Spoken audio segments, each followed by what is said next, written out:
All right, I think we're ready to go. Jason, it is my pleasure as the director of marketing for Semsee to introduce you to Jason Cass. He is an expert at agency models and has a lot of innovative things to say. Jason, welcome. Thank you for being here. We're excited to hear from you. Let's go. John, thank you very much. Everybody who is listening, thank you very much for your time as well. I promise to make this exciting. Be sure to write down your questions. Be sure to put them in the chat. I know that you'll have them. I won't have answers to all of them, but I promise I probably heard a lot of them. So what I've been doing is I've a lot of traveling lately. And what you're going to see here is actually kind of a mixture of about 3 of those presentations that I've kind of zeroed in for you guys. Okay. And then also want to let you know, IndieTech2023.com. Semsee is a sponsor of that. They're going to be there as well. You need to check it out. Indie, INDIETECH 2023.com. So yeah, IndieTech2023.com. So check it out. So John, thank you very much for having me. For everybody who knows me, maybe you don't, I have a popular podcast in the insurance industry. It's called Agency Intelligence. I'm a 3-location agency in Southern Illinois, also known as the land of milk and honey. And so we have kind of, I would say, a tech stack that we've kind of refined, spent a lot of money on technology, and over the last couple of years, we've refined and brought it back.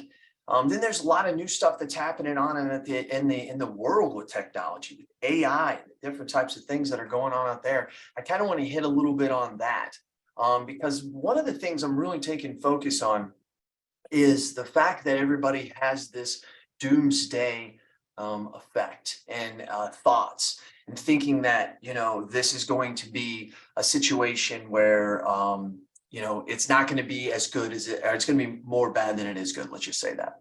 And I think completely opposite. And that's why I named this AI Adapt to Enhance, because just like automation enhanced, so will AI. And if you really think about it, AI is nothing more than smart automation. So that's really what it is. So it's a really good thing.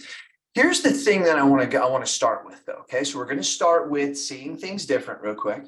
Then we're going to jump over to the 4 agency models and the way that I see them. Okay, and we're going to stop and kind of park there for a minute and discuss that. And then we're going to talk about how we're better together. Okay, and that's what we're going to do. So that's what you guys can expect out of this.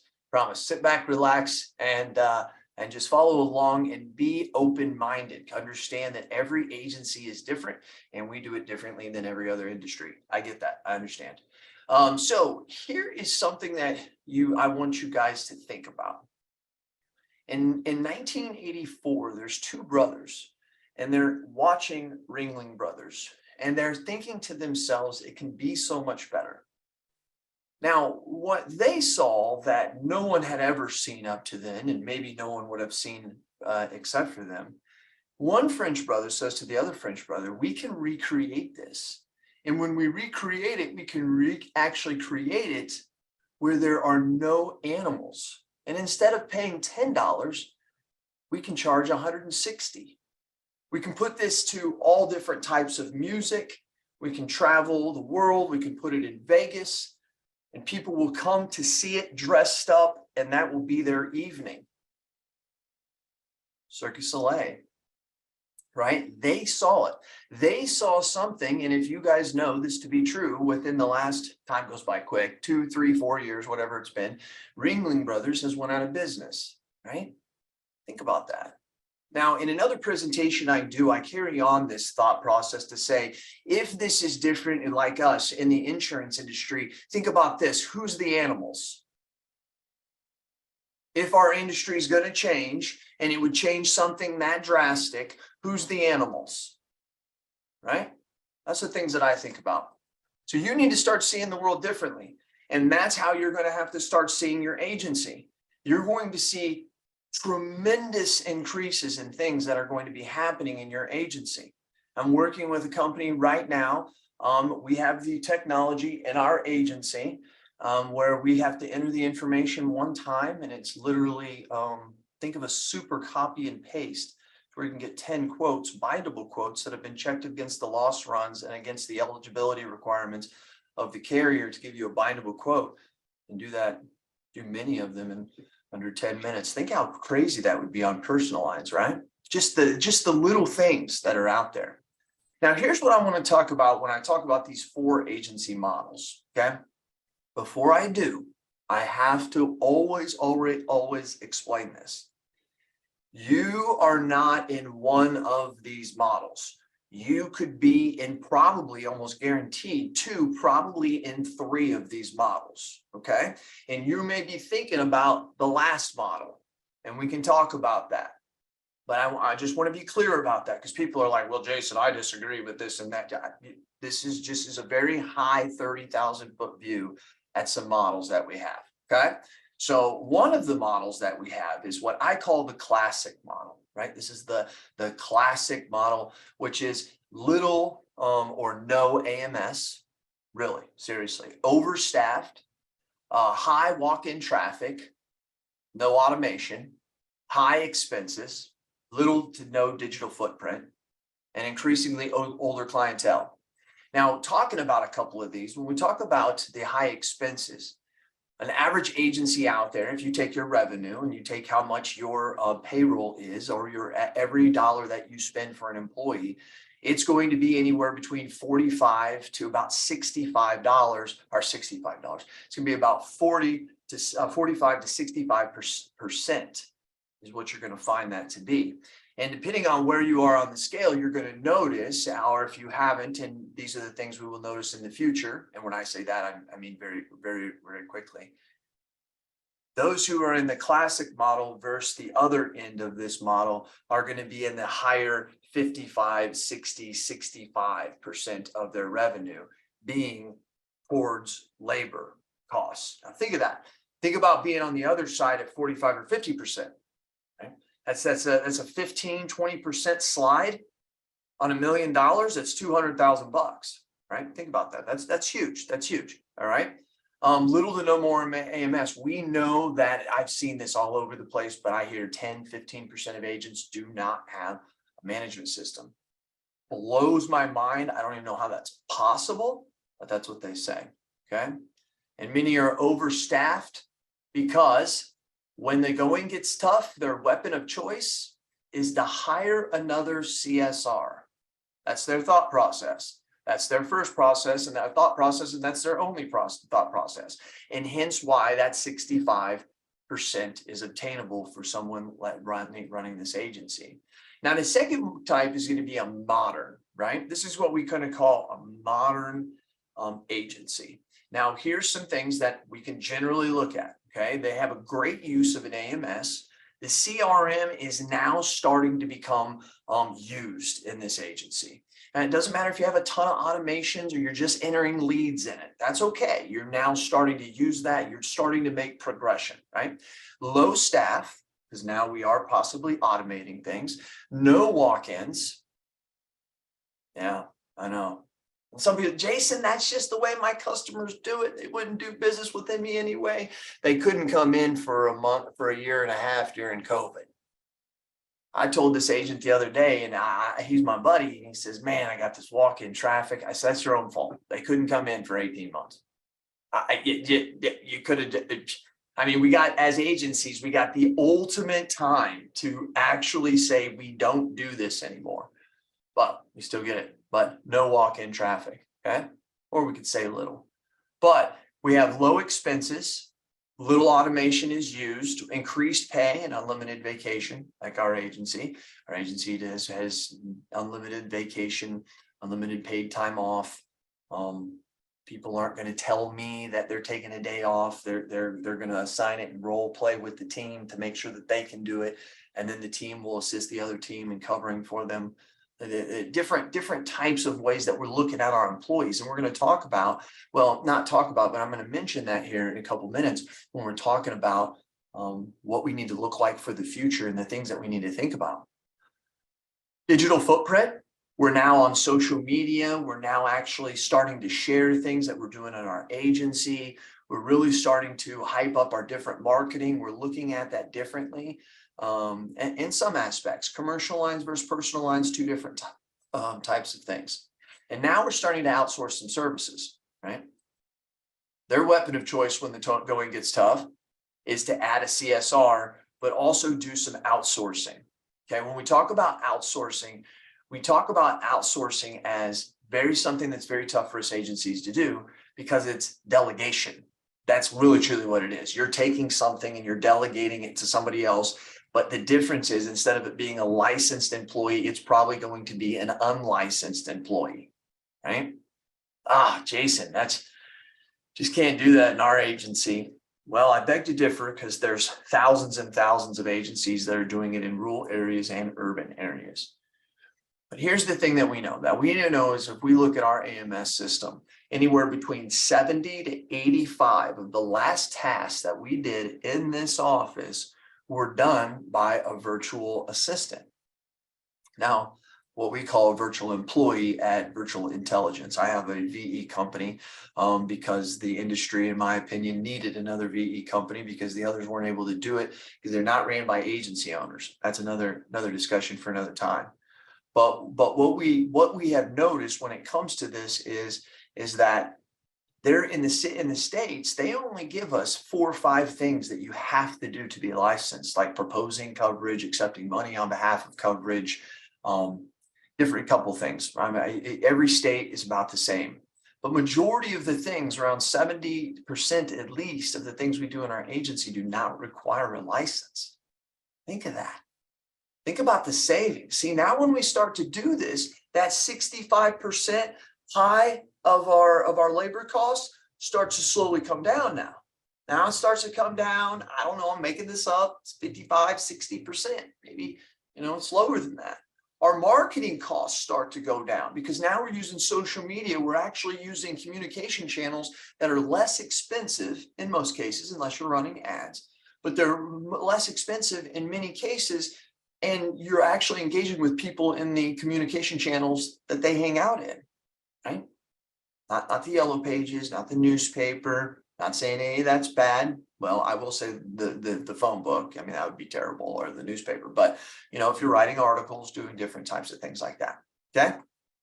So write down those questions. If you got them, once again, I may not be able to answer them, but I promise to do everything that I can to answer them, all right? Now, this is the hybrid model. Now, when I say a hybrid, it's a mixture, but it's not really a mixture of anything in the classic. It's really carrying forward what the modern is. So here's what we have for this. So great use of AMS and CRM tools, low staff. And since I've written about this, before I wrote about this, there's no such thing as AI, so I can even see further less staff. Highly automated, high outsourcing, great digital footprint, little person-to-person sales, option of QBI, which was not offered in 2018, 2019, when I was first creating these. I've changed them many times, but this is how fast things are going. You can get quote bind an issue with many carriers. You can go to our website, theinsurancealliance.com.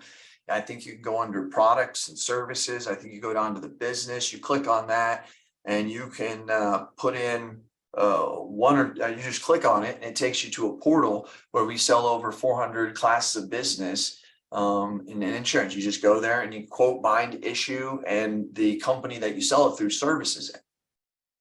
Remember what I just said? The company that you sell it through services it. So see how we say out here, no service? See that?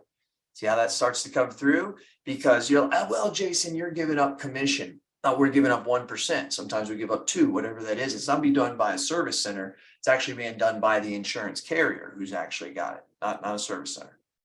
So maybe you're using a service center. That's okay. That's a debate on whether you think that's great or not. I think it is probably good because there's agents that use it and it works, and there's agents that use it and don't. And I think overall it probably does work, but sorry. Their weapon of choice is outsourcing, automation, and a CSR, okay? That's what theirs is. Now here's this is an automated agency. And once again, we're now down around the 40, 45, probably in the 30s, maybe even less than that, as far as the amount of percentage that we're going to have for labor versus our revenue. They have no no AMS, no staff, no service, very low expenses, quote bind and issue. Marketing is the only expense. They're an all digital footprint. Now, the agencies that I know that are doing this have not just taken their agency. Think about this. It's going to be hard for you to take your agency and just start creating this. That's not going to work. In America, we're allowed to have as many businesses as we want. So what you're going to do is you're going to create another agency, and then you're going to study how this type of automated agency is set up, and then you're going to work that. Okay. Many brokers have been doing it for a while. When you talk about the Gallaghers and the Liberty Mutuals actually have a side thing where they do these things where they're using other companies' platforms to drive customers to that platform to bind insurance, and then they are serviced by that same carrier. See how they did nothing? The agent, which was doing nothing but creating marketing, maybe creating other services that then led to them on the quote bind and issue. So we can talk more about that. That's a whole nother presentation and stuff, but I want you to know those 4 agency models.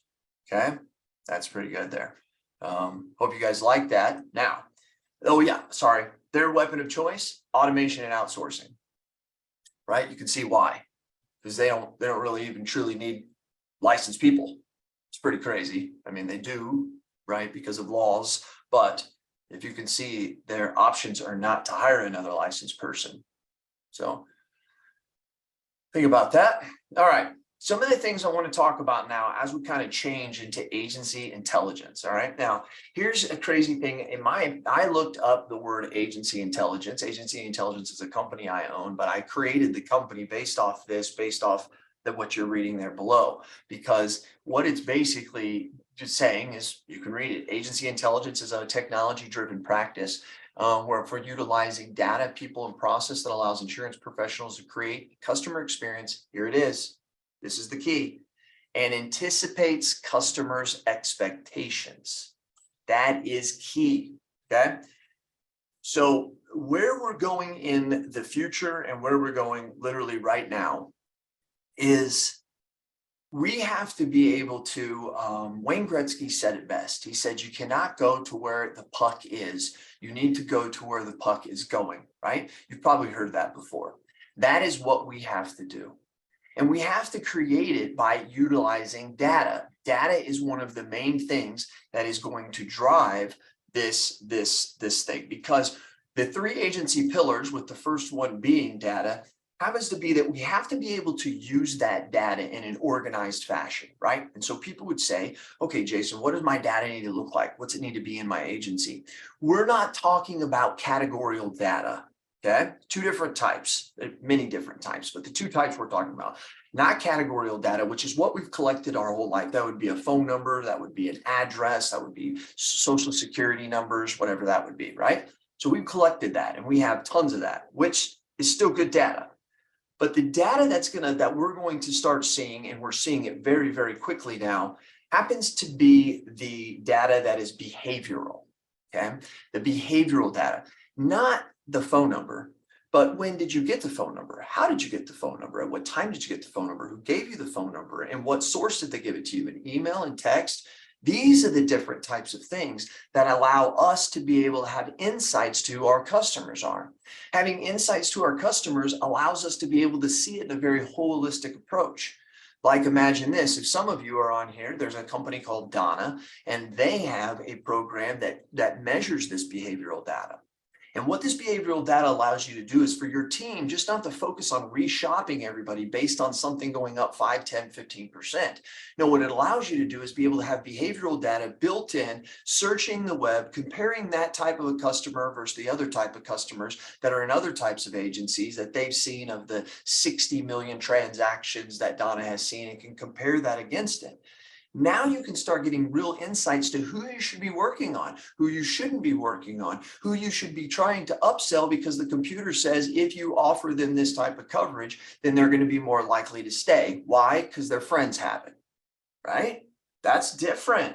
That's something that our AMSs do not provide. That's why AMSs will not go away, but AMSs will morph more into a CRM, because the past was about policy, data, and administration. The future is about customer relationships and the behavioral data that drives insights through agency intelligence to get where we need to be. Okay, that's what I'm seeing in data when I'm looking at this stuff. Second thing is our people. Our people are our greatest asset, because accounting says that we must put them on our P&L as a liability. I totally disagree. I think they should be on the balance sheet. There's nothing better than our employees. We can't do anything about it. I have a whole presentation on the power of women in insurance, because I believe that women are one reason why this is one of the greatest industries God ever created. And if you doubt me and you think that I'm not, I could ask you, why do you think the insurance industry is the greatest as ever created? It's because of residual income. We are allowed to do things that other industries can't, because we know that on the 1st through the 10th, the commissions come back in, right? So what that allows us to kind of look at our people a little bit differently. And when we do that, we know residual income is the reason why we're in this industry, is the greatest industry God ever created. I think around 85 to 90% of agencies, account managers, CSRs are women. So most of our residual income is being handled by women, which means that women are the reason why this is the greatest industry God ever created. Got a whole presentation on it. So anyways, your people are very, very important. Okay, you've got to really think about how your people and how you're training them and the ways that you're going to use them. You can use data to help them. But I think I have something in here a little bit later that gives an example of what I'm talking about. And then the third thing I think is really important is your process. I want to ask you a question. Think about this when it comes to process. Do you think that companies, wait a minute, real quick. Anybody who wants to grow, if you want to do a little something, just put it in the chat. Put, yes, I want to grow, Jason. Yeah, yes, I want to grow. Okay. Now, everybody who does that, now, you know, no one really cares if you do or not. It's just, it kind of makes things a little exciting. But for everybody who does that, let me ask you this question. If you want to grow, you're probably wanting to grow big. You're probably maybe when you want to grow medium size, but think of other businesses that you want to be like. Think of those, whether it's McDonald's or maybe it's the huge 12 location hardware store that's near you, whatever it could possibly be. These are the businesses you want to be like them for whatever reason. Do you think that they got big and then created processes, or do you think that they created processes and then got big? You have to drill down on your processes. Process data can only be driven correctly through a process. Your people can only be trained through a process. Your people are vital to what is going on here. Okay, your people are absolutely vital. I'll continue on about that when I get to a later thing. Let's talk about data real quick, though. I want to give you a thought. All right. Now, I came up with this. I'm not kidding you. 2017, 2018, 2019. I don't know, on a podcast. I did over 800 podcasts in the last 10 years. So you can go look and find it. AI, I'm working on AI right now. That's going to take all my podcasts and is going to be able to eat it up and then try to bring out certain things that I said. I'm so excited about that because I want to pull up stories like this. I saw New York Times did an article and literally didn't copy, but said basically the same thing. This is the reason why your smart TV is so affordable. It's not because technology costs have went down. Labor costs have went up. The TV of 10 years ago, that was $1,000 to $1,500. Today is $500, and it has 3 times as many computer chips and different types of LED and projections and all kinds of stuff. Folks, it doesn't cost much less than it did a time ago. But if the TV was $1,000 back in the day, and let's say that they cost $500 to build it at that time, then let's just roughly say they had a $500 profit, right? Let's just keep it simple. The difference is today is they're going to sell you the TV for $500 because that's what their cost is. And they are going to make 8 to 10 times that amount on the data that you produce on that TV. They're going to sell it to Nielsen ratings. They're going to sell it to advertisers, Google's, all those different types of platforms. It's being done right now. Don't freak out about this. It's been happening since you bought that nice smart TV at the Black Friday, right? You're cool. You're cool. It's just happening. And if you don't really realize it, it actually makes your experience better, right? I remember when I was little, I used to see commercials about Depends, right? Why did I need to see that as a kid? Right? But back then, they didn't know who was watching. So they would just send you everything. Really think about the commercials that you see. If you do see any commercials on TV, maybe you don't buy the free version and you have to watch that. Think of the commercials you see. They're very relevant to you, very relevant to you. And then notice, and if you really want to get technical, jump over to your kids or to somebody else's platform and watch theirs. See how different the ads are. That's what's happening here. That's why your TV costs a little bit less, because they're making it up somewhere else. I don't have time for it right now. It's in another one of my presentations called The Great Separator, but I make a prediction that in the future, we will make more money from selling the data of our agency than we will from the revenue that we take from selling it. Meaning there will be a time when we actually sell insurance just so we can gather the data. I know, probably not in our lifetime, right? But that is what will happen. To prove that, I received my first check for $127 from Neon back in 2022. Might have been 2021, but it was 2022. We took the data that Neon collected.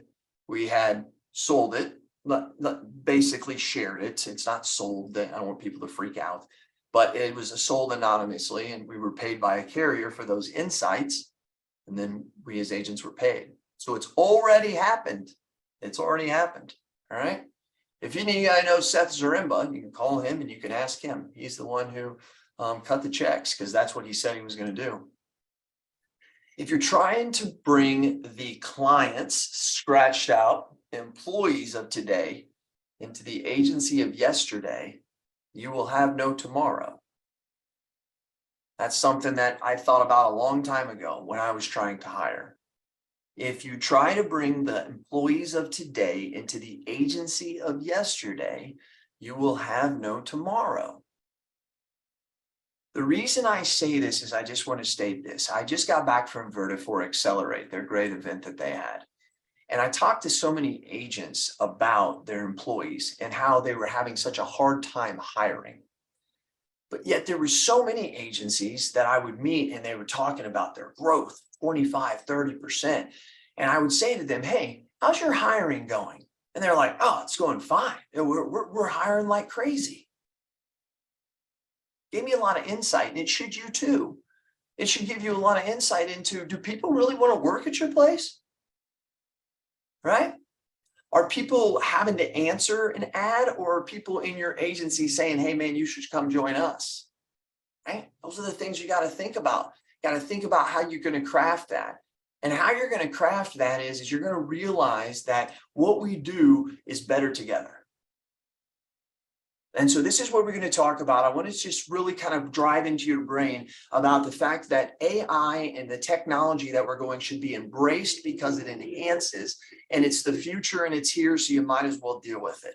All right. So let me break this down for you. How are we better together? We're better together as people, right? Technology and people.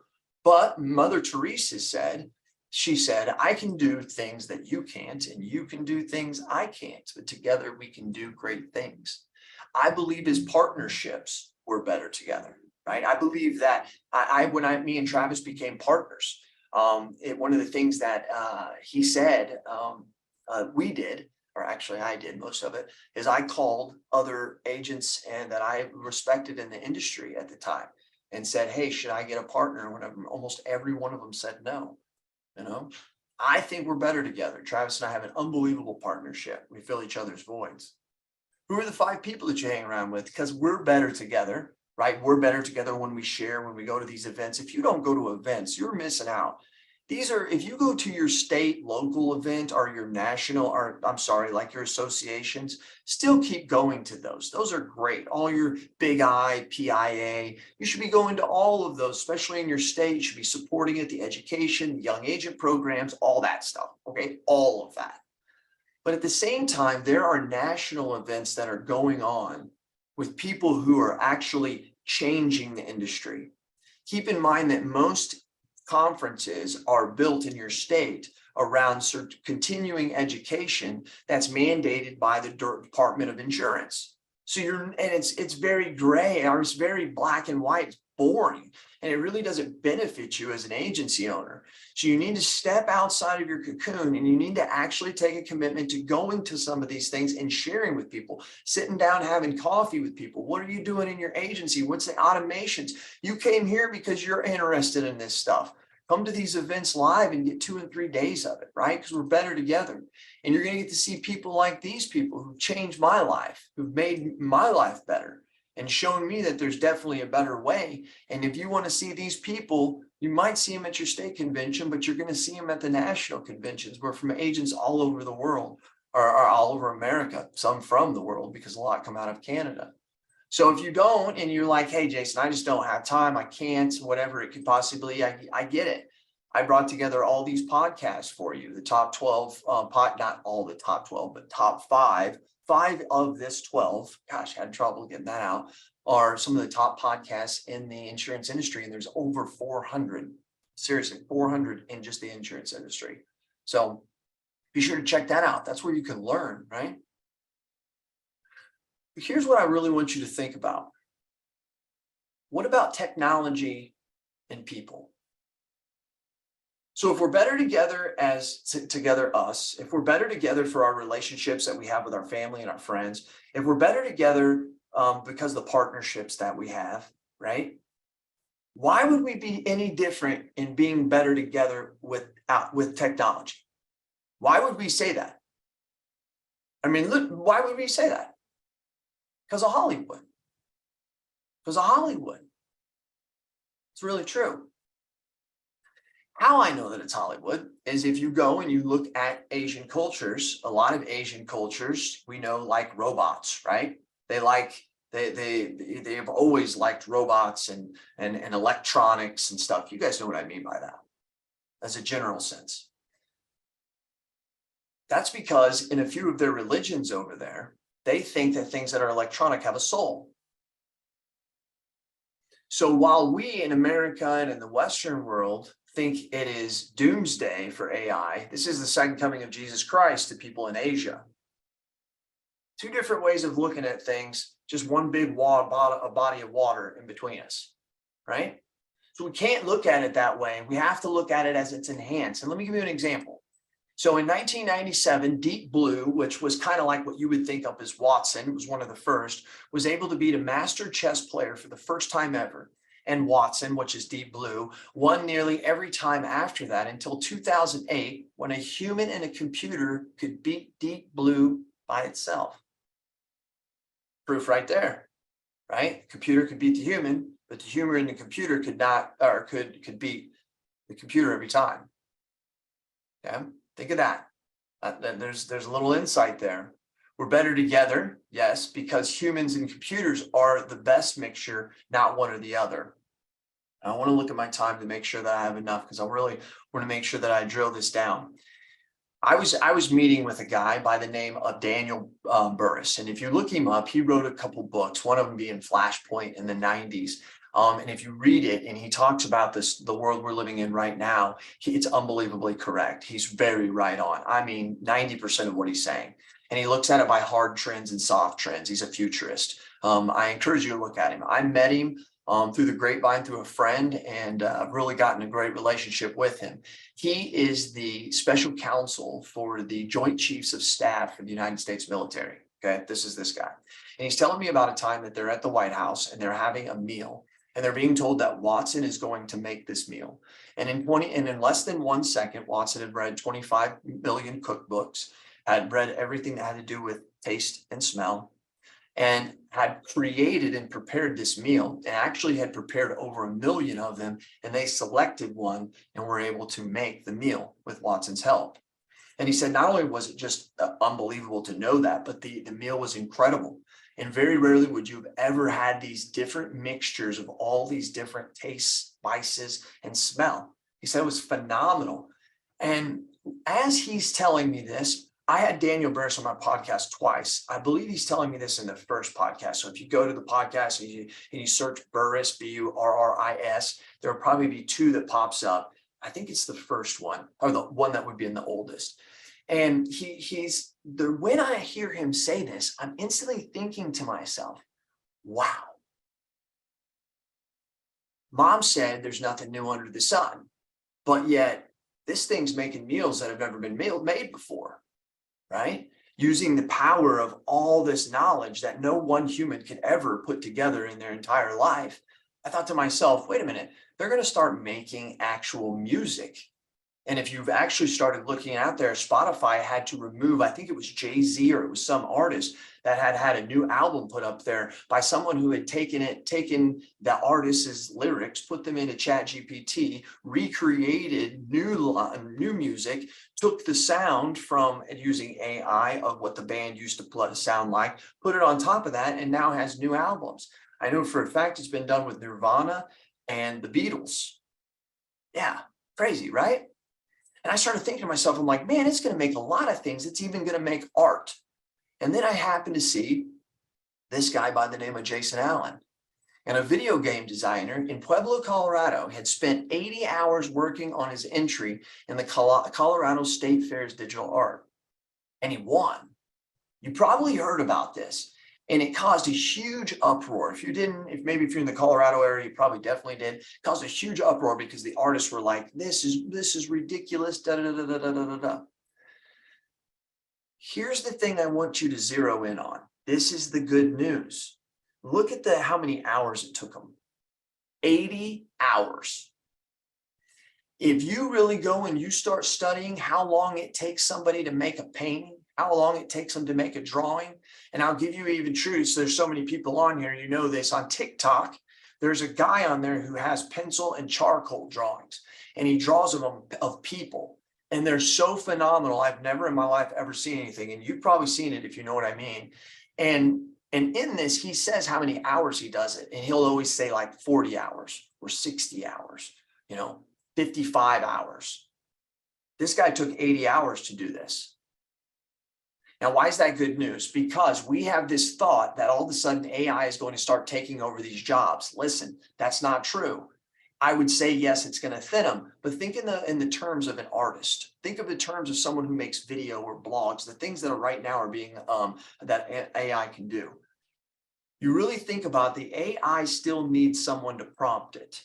So if I sat down at Midjourney, which is an online area where you could create images. If I sat down on Midjourney and I typed out what I wanted an image to look like and create something creative, or Saralyn, who works at Agency Intelligence with me, who's one of the most gifted designers I know, she sits down and does it. Hers is going to look a lot better.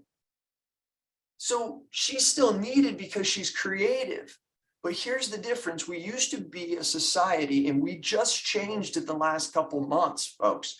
We used to be a society where we created and built things. Not anymore. We review, edit, and approve things. Now, you've got to understand when I say that to be able to correlate what you should be doing and what you should be thinking for your agency next. And a lot of it you're not going to be able to do.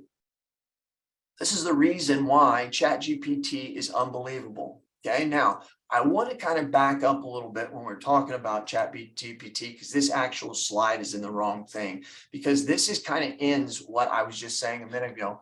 Oh, I apologize for you guys. Oh my gosh, that thing is covered. Here's what Jeff is actually saying. Jeff Roy said, artificial intelligence will not replace insurance agents, but those agents who use AI will replace those who don't. Artificial intelligence will not replace insurance agents, but those agents who use AI will replace those who don't. It's your own demise. It's not the AI. The AI is here to use to enhance, to be better together, to be able to use it to get insights to our customers so that we can meet them at their expectations, so that we can be there when a house fire occurs And immediately within 5 to 10 minutes, the homeowner gets a text that says, hey, we understand your house is on fire. This is from the insurance company. And we want you to know we already have a room ready for you. Go up to hotel. And we already have it there, where the insurance company pays 25% of the room rate for it to sit empty, but they pay 125% even if they use it. So what they're using that for is they're making sure that they're buying blocks to make sure that that person has some place to go so they don't have to think of it in that time. And in the fact that the grandmother lived there as well and is 78 years old and needs a wheelchair, there's an ambulance on the way as well. And don't think about eating. Don't worry about that, because up at the hotel, we've already got a catering company on its way. These are the unexpectations, by the way, that's being done by Hippo Insurance today. These are the unexpectations that we must meet, and we can't do it as agency owners by ourselves. We can try to imagine and see things the way that they've never been, but it's still up to us to actually put that together. And ChatGPT is our friend in that. It is our friend. You will start seeing ChatGPT in your office very, very soon. Not just ChatGPT like this, okay? I don't know what it'll be called when that is. But I want you to wrangle this in your brain, because you may have thought to yourself, well, that would be too hard. Our AI will get literally will get very personal, okay? Your phone lies to you. You see things on Facebook and stuff that aren't true. We read things every day that aren't true, and it doesn't tell us, right? AI soon will be able to tell you. You'll have it in your phone, and it will protect you from other people's AI. There's AI almost in everything right now. You can even have Spotify. If you know you've got AI in there. If you don't know that and you use Spotify, search the DJ. It's Xavier. He sits in there and he pulls up songs that you've done in the past and he talks to you. It's pretty cool. It's really cool. It's the first phase of it, but it's really cool. When they created, and when OpenAI created ChatGPT, they needed years to input data because they needed to be able to answer queries of anywhere across the world and have that answer. I mean, that is a magnificent amount of data, and they did it. We don't need that same amount to do it for your agency. This isn't like when I say we, I already know companies that are already on this, already working on it. You're going to hear this stuff very, very soon. I told you a little bit about it earlier, but you're going to hear more and more about this in the next 2, 3, 4, 5 months. And what these agencies are doing are with the ChatGPT. You don't have to have as much information to create that type of environment in your agency. All right? Because your agency does pretty much the same damn thing every day. It's the same task we do. We make changes. We have billing issues. I think there's Billy Williams out there. I could be quoting him wrong, but I think he said there's actually only 18 tasks that you can possibly do in an agency. And the average agency does, I think, between 7 to 10. That's what they do every day. That's like 80% of what we do, right? So we can start to look at and start to realize. So what we have done in our agency working with these companies is we do screen records, and we have our VEs in our agency CSRs doing these quotes. And then we take these recordings and we send it to this company, and they put it into their machine, and the machine learns what we do. And then it now can start making recommendations. When we open up a certain thing and it comes in from a customer that last called in on the billing and says, hey, is this a billing call? And we say, yes, it opens up everything that we need automatically, right? So that we can make that and we can do that. That's just the very beginning of how this stuff is going to go. And remember, we used to be creators and builders. Now we're review, edit, and approve. So that's very, very important. When we start making this for our agency, I'm just going to say this, and then I don't have time to keep continuing to go on about this. But I want you to know that when you put AI in your browser and you have it watch the things that you do and make recommendations and carry data from one area of the internet or out of a software program and put it into another area, because it just knows, regardless of what the question is, or if the company moved it to another page, it still knows. When that stuff happens and we start I lost my train of thought. That's how the data is moving. Okay. I think that it's going to eliminate the need for APIs and integrations. If I have a company that doesn't integrate with another company, but yet I can take the information and move it from here to here by using AI, what would I need the integration for? Think about that. Okay. All right. So keep in mind what Jeff said. I'm going to kind of wrap up here. I'm going to leave it open for some questions and answers. I'm going to be here.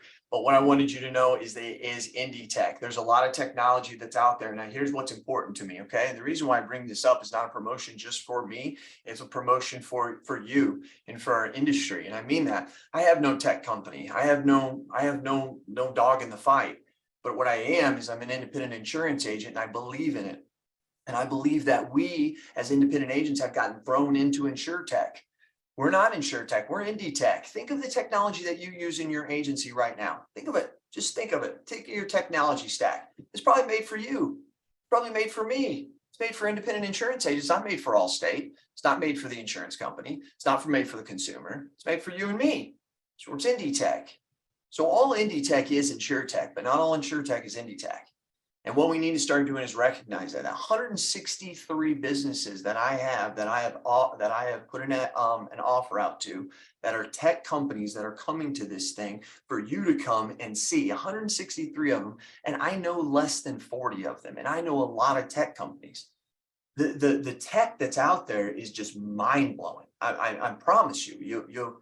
I've been out there and I'm seeing it, and it is mind blowing, and I can't even imagine what will be out by the time that comes. Now, here's where we're a little different. Whenever I wrote my book, Customer Service is Just Foreplay, I took the modern customer experience, or we could also call that the customer journey, and I broke it down into 6 sections. Okay. So what I did is when I broke it down into 6 sections, I wanted you to be able to see the different types of tasks and tools that you would use in that section of where you were, right? Today, those tools have become software. It's become technology. So what we need to do is that's what we're doing at Indie Tech. We are going to create it to where you can walk around the exhibit show and see all this stuff. That's completely fine. It's in the size of a building, about the size of a football field. But we are going to have a direction with colored carpet, just like you see here, and where we have broken up where you will walk through the customer journey and actually see the technology that you would use in that part of the journey.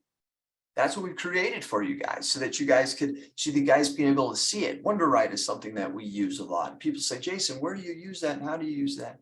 So now we know. So that's what we're creating for you over there. Okay. That is, once again, you can get your little scanner there and you can hit that up and see what you're going to do because it is going on August 29th, 30th, and 31st. It's actually 30th and 31st on the 29th. It's a young agents indie sales. They're going to actually put the technology down and build roadmaps and renewal pipelines and CRMs, automations and stuff so that they can execute and sell like you should in the year 2023 and going forward. So please, Mitch Gibson is going to be running that. And then you also can come to the Indie Tech, same building, same everything. Okay. Here's what I'm going to end with. Give me 2 minutes. End with good news. I love the theory of digital Darwinism, and it's still so relevant. I've been talking about this forever, but it's still so relevant. And here's what it says. It says that the evolution of consumer behavior when society and technology evolve faster than your ability to adapt. Now, once again, one thing I want to tell you about is when we look at the word adapt is the key to this. Because what we know is we've been told throughout our whole life that it's survival of the fittest. Only the strong survive. That's what we've been told. That's what we've always heard. That's what we've been led to believe. And actually, when you do the research, you'll find out that Darwin never said that. He didn't. What he did say, he says it's not the strongest of the species that survives, nor the most intelligent, but it is the one that is the most adaptable to change. Charles Darwin. That's actually what he said. That's actually what he said. Why do I say that as I close? Because that doesn't mean if you're an agency on here, you're probably 2, 3, 4, 5 people, and you compete against all the time and you think you have no chance against those who are 30 people, 100 people, or the big brokers. And what he's saying here, which is proven to be true, now I'm not going to get into a religious debate here, but overall, you know what I'm talking about, that he is saying that that's not the way that it is, and it's proven true. So it proves true that way with you. It proves true that it doesn't matter necessarily how big your agency is. What matters is, are you able to adapt? And yes, you are. That's why you took your time and you came here to listen to me talk. My wife's still blown away that people want to do that. Tell me your thoughts and tell me your ideas, and I'm going to tell the world what you have to say. This has been Jason Cass, and I appreciate it. I want to open it for questions.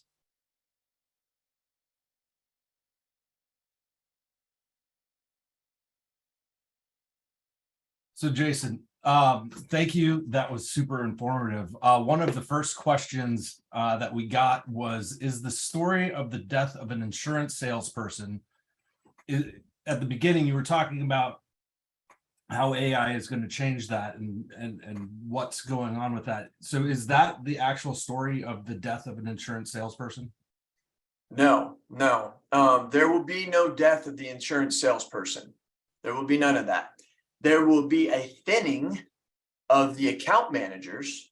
There will be a thinning of, I say this, I own a virtual employee company. I already told you guys that. I believe virtual employees will peak out in about 3 to 5 years, and you'll probably we'll need a tenth of what we need in 10 years. We won't, because we'll just need them to help manage the AI. So I think you're going to see a lot of that. Think of a lawyer. A lawyer today, you look this up, in the last 10 years, law offices have shrunk by 35% because they're a little bit ahead of the curve of insurance. And the reason why they've shrunk is because they don't need as many paralegals now, because AI and machine learning up to now, and especially now AI, has been able to research all of these cases and all this stuff to put it together that they were going to go to trial with.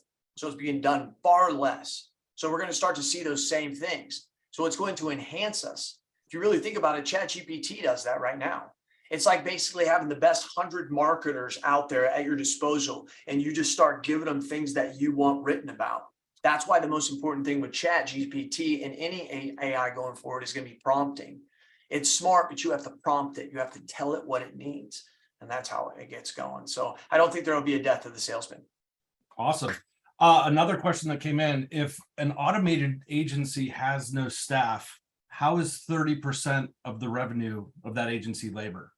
Could possibly not be. Could possibly not be. Okay. You also, in the automated agency, I imagine you might still have a little bit of, like I said, when I wrote this, it wasn't big with VEs. I've been using VEs since 2014, but it wasn't huge. Could possibly still have some of that. Now that we have AI coming out, we know that stuff does have to be managed. We're not going to just have this AI that's going to run rampant, but it's going to be managed AI that's going to be out there. So you are right about that. That might be 30%, but I do know the 45 to 65%. So anything going less than that, I'm pretty much guessing anyways. That's awesome. This one is a little bit specific to Florida. I want to grow. CSRs in Florida with a 440 license are not allowed to work outside of the office. What do you see happening with that? Wow, I don't know. I'm moving to Florida in September, so I will St. Pete Beach. So I'll probably be finding out about that. I don't know what 440s are or anything. If someone can't leave the office, I do a lot of Zoom calls today. I don't know. I would have to answer. I would have to know more about that specifics. So I apologize for that. If you go to Cass Calendar, please don't waste my time unless you really need something. But if there's something you really felt as if you felt like strong about this, you can go to casscalendar.com and pick a 20-minute appointment with me, and I'll come on and talk to you. That's awesome. We did have a question. Do you have another webinar of the systems you currently use? And someone asked, do you do any consulting? So yeah, no, I do not. And you wouldn't want me as a consultant. And I just mean that I delegate. Okay. I delegate hardcore. I don't think, when I say that, I don't think you understand how much I delegate. I have about 4 people, which head each one of my companies that I report to. Everything else is delegated. So I then get reports from what they're doing. And I also talk to a lot of agents to be able to tell you this stuff. So you would not want me as a consultant. Probably my COO. you would want as a consultant, but easy, everybody. So, and then what was the other question besides the consulting? Do you have another webinar videos of the systems you currently use? We did just do one from Vertifor, but no, besides that, I do not. My tech stack, I do not. Maybe I should do a presentation on my tech stack. I should do that. I would have to bring in, like I said, my staff to do that. And then what was the other one? That was it. That was with it? Consulting. Now, as Semsee, well, actually, we just had another one come in from Thomas.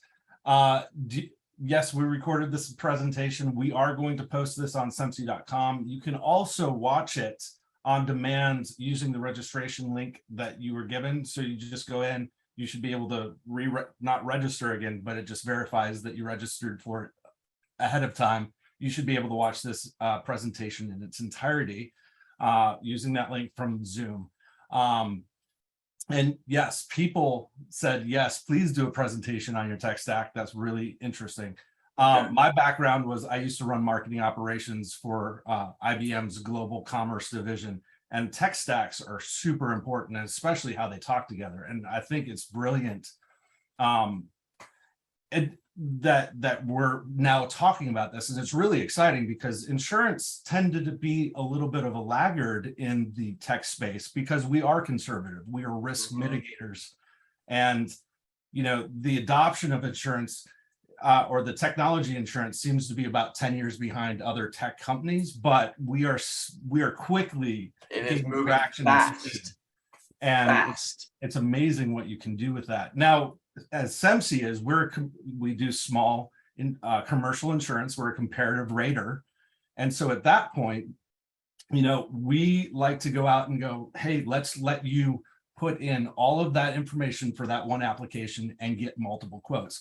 And the interesting thing where Semsee came from was single entry multiple companies. Yeah. So that was a very computer phrase that most people don't get. But that's why Semsee was born, to help the small commercial agents, the independent agents, really place that commercial risk, the workers' comps, the BOPs, the GLs. And that's what we love doing. And, that's our passion, is helping small commercial insurance agencies really work smarter. And, we just changed our quoting or our tagline to our company. So it's smarter quoting means more revenue. And that's what we're trying to help drive and facilitate for our agencies. So let's see. Is there any other questions? Real quick, anybody still on that has another question? We're still here. We'd love to answer those. And before we end this out. Yeah. Appreciate everybody's time. Really do. All right. Well, it doesn't seem like there's any other questions coming in. Thank you guys for your time. Again, check out semsee.com for commercial rating. We'd love to help you. If you need a demo, please, it's all over the front page of our website. Just go ahead and click that link to book a demo, and our sales team will happily give you a demo and show you how easy it is to quote small commercial risks. Jason, thank you so much for your time and the wealth of information that you shared. We really appreciate it. And thank you, everybody, for taking some time out of their day to learn about all of the awesome things happening in insurance.